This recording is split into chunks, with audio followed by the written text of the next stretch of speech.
And then what did you make of Sophie Cunningham's flagrant foul on JC towards the end? It was a flagrant foul. You think it's like defending Caitlin or defending the team, or how do you view just how it all? I view it as a flagrant foul.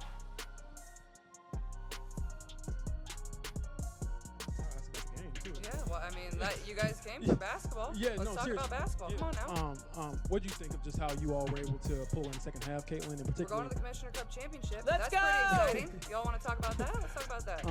What do you think, again, in the second half? The way they are treating my girl, Caitlin Clark, I am here to propose a solution. I think they need an enforcer. You know, someone who comes off the bench to kind of lay the smackdown on an opposing team member. I want to get the word out to the Indiana Fever that I am available. I'm ready to identify as whatever I need to in order to get the job. They need someone like me. Why? Because I'm not afraid of any 6 foot tall lesbian. I work out. Now, I have a couple of real good go-to moves in my bag of tricks. If the WNBA wants to keep her, they better start acting like it, because right now it's giving The fever pitch conversation that swirls around Caitlin Clark has become something bigger than a single basketball storyline. It's a referendum on how a niche league handles a once-in-a-generation phenomenon at the very moment it's begging the sports world to notice. Caitlin Clark has decided to quit the WNBA and move on and go play over in Europe. I do not blame her. I applaud it. I say do it. Get as far away from the WNBA as you can. Let that league sink. Okay? Do not help them. Caitlin, get away. I believe you could create your own league. Okay? You could be the fucking player that creates whatever, the next professional women's basketball league. Let this one just go and let Caitlin try to build the next WNBA. Clark is driving the WNBA insane. It's to the point that she may need to step away from the WNBA, have a billionaire come in that has the money to prove a point, and say, Caitlin, I'll pay you $50 million just to see if the WNBA can make it without you. Let's go create a complete different league and expose the hell out of the WNBA just to embarrass this Angel Reese girl that Jameel Hill just said she could go down as a Michael Jordan of WNBA. Yeah. Over the past few weeks, and particularly after the chaotic Fever Sun dust-up that left Clark splayed on the hardwood and Marina Mabrey trending for all the wrong reasons, the discussion has mutated from highlight reel gawking to an existential, sometimes furious debate about what exactly the WNBA wants to become. Fans on one side are counting logo threes, printing triple-double t-shirts, and refreshing ticket sites the second the schedule drops in their hometowns. On the other side sit veterans who shrug that this is just how rookies get acclimated, national analysts compelled to critique Clark's every blink as a moral provocation, and, most confusing of all, a league office that still can't decide whether to wrap her in Kevlar, hang her face on every bus in every market, or quietly hope she'll tone down the wattage, so everyone else stops squinting. They lost 55% of their viewership. So, like, basically, Caitlin Clark is paying all their salaries. Pretty much. I mean, at the end of the day, you can hate her as much as you want, but she's brought in millions of fucking dollars. So you should be kissing her ass. And that kind of defeated the purpose of Angel Reese's argument of she's like, hey, it's not just Caitlin Clark that is bringing all the viewership to the WNBA. It's like, well, it definitely is. It's like it kind of proved that with the viewership rating being down that she significantly increases viewership. They try so hard to compare her to Caitlin Clark. They try. That tension crackles in every press conference now. You can hear it in the question a beat writer lobs at Sun coach Stephanie White about Sophie Cunningham's flagrant on J.C. Sheldon. Was that about protecting the team or something more? White answers flat, it was a flagrant foul, then pivots to Commissioner's Cup chatter as if the stampede just outside the door will gently fade if she refuses to feed it. The exchange, uncomfortable in its brevity, is a perfect microcosm of the year. Everyone can feel the quake, yet half the room insists on talking about surface tremors, not the fault line. From headline to punchline, Clark's rookie season turned the W upside down in the friendly, ESPN-documented sense. National windows doubled, seats sold out in buildings that had tarped upper bowls since 2014, and Madison Avenue-grade advertisers sniffed around something that had always been a boutique passion project. The sophomore campaign should have been the victory lap. Clark healthy, Aaliyah Boston unlocked, Skylar Diggins-Smith in Seattle. Angel Reese and Camila Cardoso bringing college-sized fan armies. Instead, the lap devolved into an obstacle course, elbows that looked suspiciously high, veteran forwards finishing through a screen with suspicious vigor, and officials so inconsistent you could play a drinking game called Spot the Superstar Call and never take a sip. That, by itself, might have been chalked up to normal professional hazing, if not for the way the commentary framed it. Once glanced at a basketball and screamed, I want to get your opinion because it's been a minute on this Angel Reese, Caitlin Clark stuff that's been going on. Brittany Griner a couple of weeks ago in a video says trash effing white girl when she was playing Caitlin Clark. What's your just kind of 30,000 foot view of this? There is not an organization more dedicated and committed to self-imploding than the WNBA.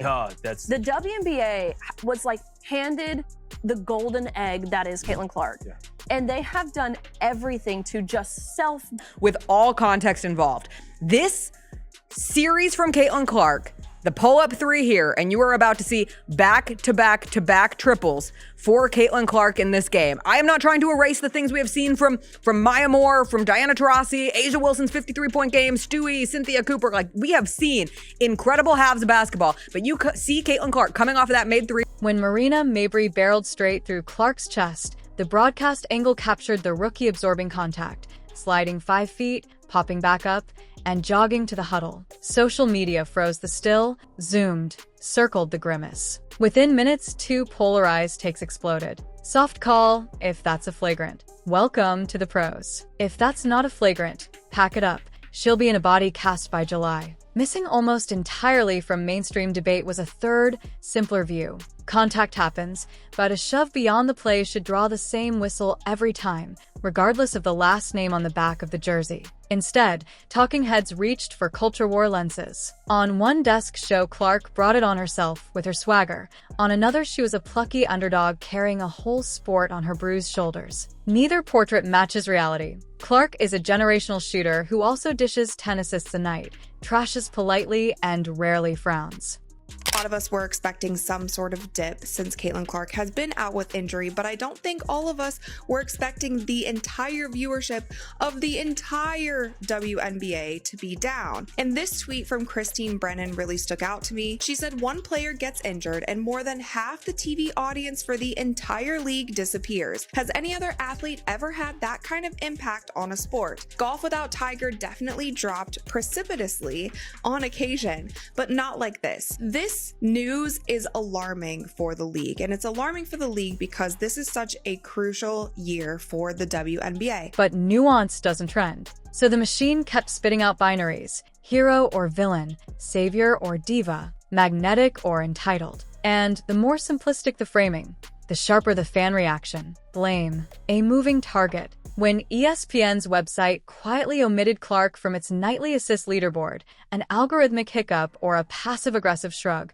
depending on your cynicism, fans screenshotted the evidence and howled. You'll let her top the turnover list, but not the playmaking list. Really? The site corrected itself within 48 hours, yet the damage stuck. It confirmed what many new viewers suspected. The powers that be are, at best, ambivalent about letting one player tower over the narrative. Ambivalence is dangerous in an attention economy. Christine Brennan reported viewership collapsed more than 50% over the 2 weeks Clark's quad strain sidelined her. In any other entertainment sector, that drop would trigger emergency board meetings, but in WNBA circles, some insiders treated it like a temporary weather pattern. Ratings always dip once the novelty fades. Maybe. Or maybe the league's casual audience is loudly telling you where its curiosity originates. Meanwhile, in Chicago, if Indiana's dilemma is, how do we guard our goose that lays golden eggs without alienating the rest of the flock? Chicago's is the inverse. We bought a box full of eggs that were supposed to be gold. Why does our omelet taste like disappointment? From the moment Jeff Pagliacca traded draft capital and airtime to market Chi Barbie, Angel Reese was less basketball prospect than product launch. She leaned in, posting glam shots, trademarking Emra Bounds, launching limited run hoodies before her field goal percentage cracked 37%. None of that is a sin. Modern stars cultivate brands. The issue arose when the on-court returns lagged far behind the campaign. 10 points on 35% shooting, a free throw hitch that clanged at LSU and still clangs now, blown layups so frequent that hometown play WNBA record This is her second season. And you put the numbers together, that's like 10 seasons. That girl did it in 10 seasons. That means she had one a season. Caitlin Clark is... when Caitlin Clark gets to 10 seasons, she's going to have 100 of these.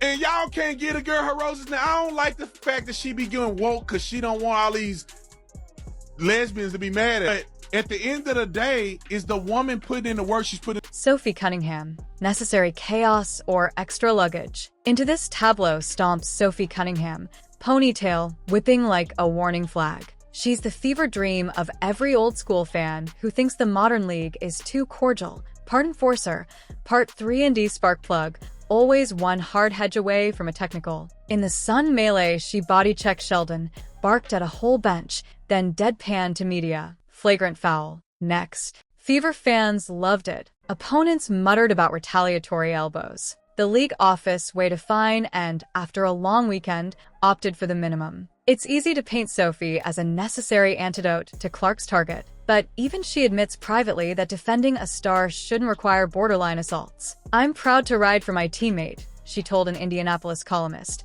"but I'd rather focus on basketball than mixed martial arts." Translation: blow the whistle earlier. We won't have to choreograph our own. Why the exit rumor resonates. When a rumor surfaces that Clark might test European waters, or, wilder still, join forces with an angel investor to front a rival U.S. league, fans don't dismiss it as clickbait. They understand leverage. Dirk Nowitzki spent summers in Würzburg because German clubs paid. Brittany Griner once earned 4 times her Mercury salary in Ekaterinburg. If Clark can quadruple her income, play 36 minutes a night without headhunting, and still return stateside for Olympic cycles, why wouldn't she? That's what terrifies traditionalists, the possibility that the league's biggest growth catalyst could prove the league isn't indispensable. Imagine the phone call. "Thanks for the memories, but I can't keep risking my spine for $500,000 and a shrug."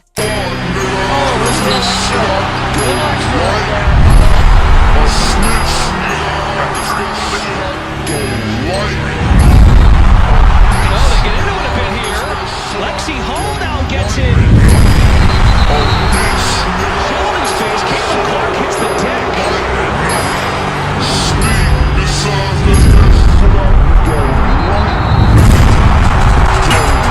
Sheldon and Cunningham are getting.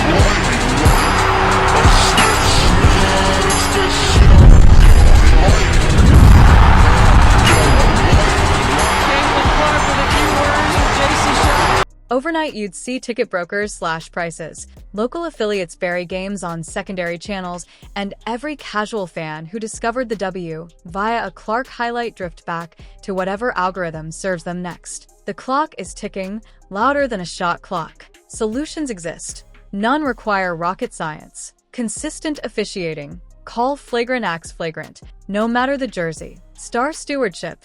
Publicly fine, suspend, or at least censure blatant non-basketball hits. Narrative accuracy. Admit Clark's impact without diminishing peers. Two truths can coexist. Market the rivalries, not the injuries. Sell Angel versus Caitlin as stylistic contrast, not a license for cheap shots. The WNBA is tantalizingly close to liftoff. Multiple franchises are profitable for the first time. Networks are committing actual prime-time inventory. Yet the margin for error remains razor-thin because casual eyeballs are fickle and star power is scarce. Nobody tunes in to watch a brand new superhero get mugged in the first scene. They want the origin story, the training montage, the climactic duel played under bright lights, not police tape. If the league learns, everyone wins. Envision a different June headline. Clark, Reese headline Commissioner's Cup Showcase. Viewership tops 3 million. Imagine Cunningham's next bone-jarring screen called properly, the game calms, and the fourth quarter turns into a duel of skill. That's the product the WNBA has tried to sell for decades. It's right there if they protect it. If not, the alternate ending writes itself. Clark walks, fans follow. The league scrambles. TikTok jokes that the W fumbled its bag, and a cautionary tale gets taught in sports business seminars for years. How to turn gold into tin overnight. It hasn't happened yet. The calendar still reads midsummer. The Fever are alive in the cup, and 10-year-olds still drain driveway threes shouting Clark from the logo. But every uncalled shove moves the needle. And the next time she glances at a European offer sheet or a Silicon Valley pitch deck promising equity in a brand new circuit, she'll remember the night Marina Mabrey dropped a shoulder while refs watched, and the analysts blamed her smile.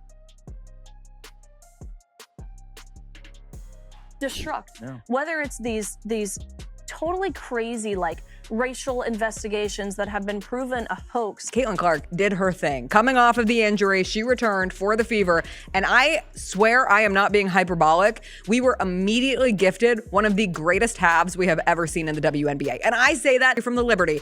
Pull up. Of course. She's making it in that moment.